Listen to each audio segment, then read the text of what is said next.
not interrupt you while you're speaking. Okay. So I guess this is the Garcia Family Financial Strategy. Yep. It's mainly path to growth and stability, and we are a debt financial agency. So let's first take a look at sort of the financial position. You have a healthy net worth and a significant monthly surplus here, but the surplus is currently leaking into unplanned spending. So we'll touch on that a little bit on the next slide. But our priority mainly here to manage your finances is to stabilize this unplanned spending, and we explore where this money is going so we can provide it. So if we look at the next slide, to take a look at where our spending is going and what our budget is mainly composed of, we can see that in our current surplus, we've identified some areas where the money is slipping away. We'll call this the invisible spend. So that's things like dining out, coffee, and online shopping. Obviously, we're not going to cut down all of that because it's important to have your leisure time, recreation, and additional spendings. But our recommendation here is to first set up a joint account for these fixed bills, and also it will give you more clarity and control over these things to start cutting down, managing, and tracking these expenses. This will also help you tackle your debt as you're cutting down your overhead.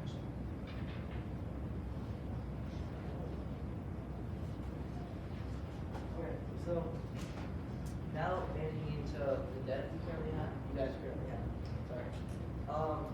Sophia, you have a credit card that has a amount of 4,200, and Miguel, you have a balance card of 1,400, extremely high APR, and this needs to really be cut down. And like using the monthly surplus we have on the next slide, around $4,000, it's ideal to pay this off as soon as possible to save as much interest that can be grown. And you guys should eliminate the buy now, pay later strategy, as this is over masking like late fees that damage you guys' credit score. Okay, next we're gonna be talking about the housing situation. You guys have two options that would be useful: either to renovate the basement to accommodate Rosa, or to purchase a new home and expand your area. So currently your mortgage is situated at 4.25% for interest rate, and this is a lot lower than the current market rate interest rate today, which is about 7%. So we believe it'd be ideal if you guys would create a better environment for Rosa instead of switching homes. And you can use Rosa's $150,000 to renovate it, and this will solve the spacing issue. And also, in addition, through selling and buying a new home, there's many fees from real estate people taking a tax. And here we have the retirement plan. They said it was ideal you guys said you guys wanted to retire by 65. And the best way to do this is by utilizing the 401k first. Miguel, you have a 401k that is a 50% match with a maximum of $4,000. So we recommend you maximize this by putting $8,000 annually towards it. And then also, Sophia, you have $18,400 in your Roth IRA. But we believe that at your growing late age, in your late 40s, that instead of keeping this money safe in bonds, it's better to take more risk here and potentially grow this even faster through the S&P and through stocks. Okay, so next let's talk about the education and future goals for both Elena and Mateo. So if we look at the open individual accounts, the contributions have a state tax deductible of up to $10,000 per year for these joint filers. And what we decided as a group was the funding goal should be about $500 per month and about $250 per child. The reason this is that the growth is tax-free when it's used for education, and yeah, that's mainly it. And especially if you guys are suffering through debt and many other things like the buy now, pay later services and the unplanned spending, we want to see if we can cut it down in other places or benefit many other things of your economic standing in other spaces. And yeah, just a quick advisor's note. We're prioritizing Miguel's 401k first, and then we're automating the Michigan 529 contributions to like ensure this consistency as it slowly builds up. Next, let's talk about Elena's vehicle, because we know that was a big goal for you guys, and she's turning 16 next year. Well, we're thinking of Rosa's 2025 Ford Explorer. The reason for this is that Rosa only drives at 4,000 miles per year, and it can be considered a family sharing arrangement as it reduces debt, and Rosa is a bit on the older age, so she wouldn't go out as much as maybe somebody who's just, in her teen years. This is also an insurance impact. Yeah, this is going to impact your insurance. As a teen driver, the insurance is either up and it goes up a lot more, especially when you get into an accident, and yeah. But using the savings that we cut from the unplanned spending and the joint account that we created, we offset this cost, which is what we recommend. Next is Sophia's baby. So we have 3 phases for this. The first phase is financial separation. We've decided to advise you guys to establish a dedicated business checking account. The reason for this is that at least we personally can look into that account and then advise you guys, along with the fact that Rosa herself can see if this is a profit or if this is a negative, and see how much it's contributing to her income. We also decided to advise you guys to stop using personal credit cards for business expenses, as this, number one, would create business write-offs, which is good for taxes and saving money, and it would also slowly increase your credit score. And then finally, we believe that you should track the cost of goods sold meticulously, which Will Columbus said prior, as in increasing your credit score. Let's talk about phase 2, which is the profitability analysis. We advise you guys to conduct a break-even analysis on the home-based model. We'll extend on that in the phase 3. And we want you to identify seasonal demand patterns to stabilize cash flow, as in some foods and some fruits are specific to season, such as soup being more popular in the winter season as more people are looking for warmer or hotter dishes. And then finally, like I was talking about the last sentence, we suggest you guys adjust pricing to reflect the rising and lowering ingredient costs. This leads up to the commercial expansion in stage 3.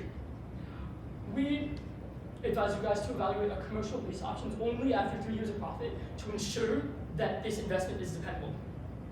We ask you guys to consider a ghost kitchen model to reduce this overhead profit and time management. A ghost kitchen is where you supply to-go businesses such as Uber Eats, DoorDash, from your home kitchen or a food truck, which distributes your income and doesn't cause you to have large, renting out a restaurant and starting whole business solely. This also helps us as we're able to develop a formal business plan for you guys, which for potential lending. Basically, we're trying to have Sophia transition from a hobby with income to a sustainable, scalable business. Okay. Next, let's talk about the insurance and risk management. We advise you guys enroll in the HSA immediately. Miguel's high deductible plan qualifies for a health savings account, and unlike a FSA, health saving account funds never expire, which means that you can hold it for a long life, which I know you guys will have. Next, and this also relates to the triple tax advantage, because these are tax deductible contributions, which means that you don't get taxed for the contributions in this account. It also relates to tax-free growth and the tax-free withdrawals for these medical expenses, which you might need, which we hope you don't. And then next, let's talk about Rosa's healthcare. And instead of using a new insurance, we should use Rosa's cash reserves to establish a long-term care fund. This provides flexibility for increasing needs, as she recently had to move in for that with the family as she's growing a bit up in age. And next, next, we suggest you restructure your life insurance. We suggest you replace the whole life with the term life, as Miguel is currently paying $235 a month for only $100,000 in coverage, and this is not very efficient for a family of 5, especially as you guys are growing older in age, and like I suggested, and like I said prior, Elena recently got a car, and that can have its own dangers as a parent. You guys know. We recommend that you guys switch to a 20-year term policy. You can get over $500,000 in coverage for both Sophia and Miguel with less than $100 per month combined.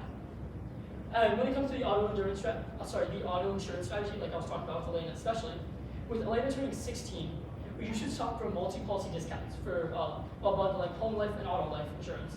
and you should use the $130 per month saved on the life insurance to offset the team driver premiums, which I also previously stated with the Rosa's card. Finally, is a summary on the next steps. So as we choose to do, we like sorting things into more immediate actions and short-term goals. Our long-term goals, as we said, can be built up over time, like the portfolios and the college savings. The immediate actions we believe are the debt elimination, where we have to pay $5,650 in credit card balances using monthly surplus. The next is the, well, we advise you guys to instantly go for this match, right? We want for you guys to adjust Miguel's 401k contribution to 10% to get that $4,000 match. And then finally, and that is the least of the immediate actions, there's also an account setup, which means you should open a joint account, like I was talking about prior, and a business account for Sophia. And next is the short-term goals, which is tax optimization, as we're talking about the HSA and the rest of the programs we advise you guys, enrolling in the HSA, limiting your FSA, and the whole life insurance plan, etc. Next is the future funding, which is we advise you guys automate about $500 per month in the Michigan 529 college saving plans to build up Miguel's college. And although William is getting close to college, that still does not mean you can't invest into it, as portfolios definitely have room for improvement. And finally, we believe, we talked about home renovation earlier, in which we choose that you guys renovate instead of just buying a home.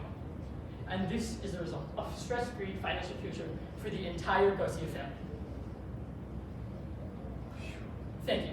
Yes, sorry, I had to That's start. what we want. Yeah. We just want the stress-free plan, please. Yes, Yeah. so. Yeah. So, Yeah, sorry, I was worried we easier. were running out of time, so I said No, speak faster, excellent, faster. no, you got it, and hang tight. We Yeah. want to ask you some follow-up questions about what you shared with us, so I can actually start if you want. please. Yeah. So, you recommended us creating the 529 plans for the kids. Do you have any other suggestions for handling college expenses? Like, are there any other options we should look at once Elena has graduated or leading up to that? Obviously, there's the obvious ones like portfolios and maybe getting a financial investor with all the money you're going to save. Okay. But there's also Roth IRAs, and we hope you guys invest as early as you can, as those build up over time. There's also, the Michigan 529 is especially important because it's a Michigan-centered plan, and who knows? Yeah. We did our taxes about a month ago, and we're getting about $4,400, something like that. Should my goal next year try to bump that up? I mean, the higher the tax refund, the better. Is that what we should be shooting for, or does it really matter what I'm getting back? I feel like it definitely matters what you're getting Okay. back, and I don't think you should shoot for. I don't think you should shoot for higher. I feel like you should. I'm not gonna say tone it down, but I feel like you should keep it at a level which is comfortable for you. Because Okay. although tax returns definitely do help, like as we were talking about, like the business savings and all those, you don't really need to write everything off as tax returns. As I don't think it's not just necessary, Yeah. but I don't think it's like mandatory as well. Yeah.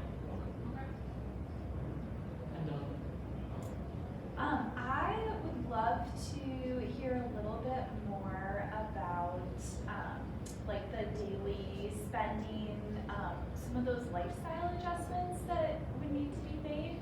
Like, do you think Big B or going out to eat, is that going to be an important part of this financial plan?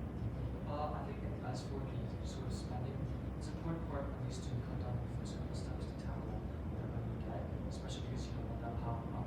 Well, obviously you can still have that sort of lifestyle. It's not going to be, you don't want a huge portion of that lifestyle spending becoming too much, but you do want to cut down at first to be able to reduce that, because that's going to be the most important.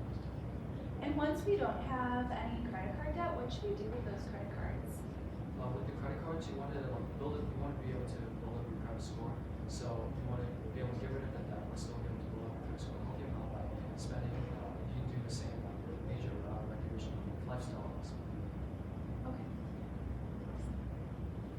And just add on to him, we're not suggesting that you guys completely cut off everything, but like heavily reduce it.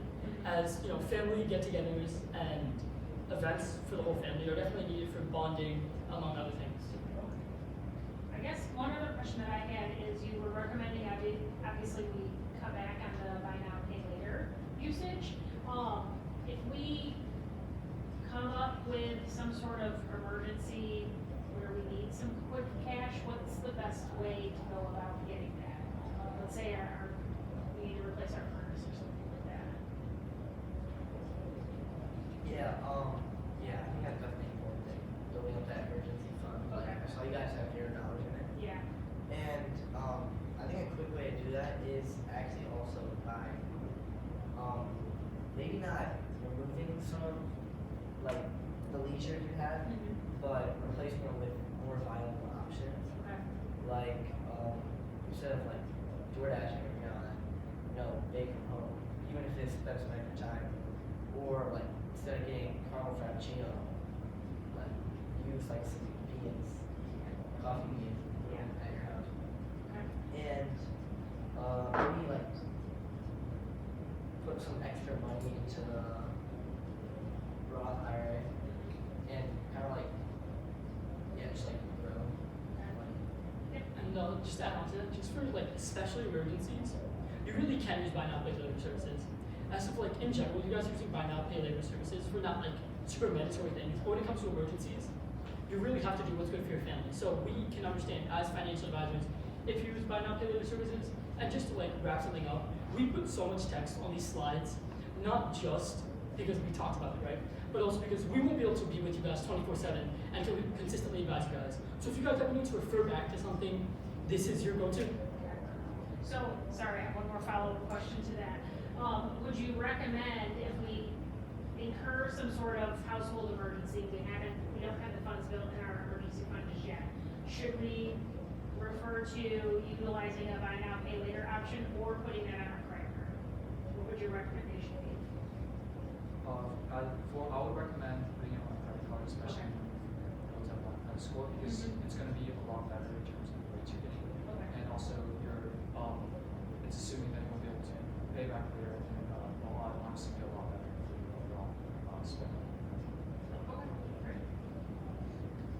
Any idea if I should renew my season tickets to the Lions? Absolutely. That's Oh, no brainer. Okay, I mean, No brainer. that's my Sunday thing. There we go. So. I was hoping you were gonna say no. Well, good stuff, you guys. We appreciate your presentation, okay? We're glad we got you set up here. Wrap up whatever you need to do here. We're gonna just finish our notes here and we'll meet you next door, okay?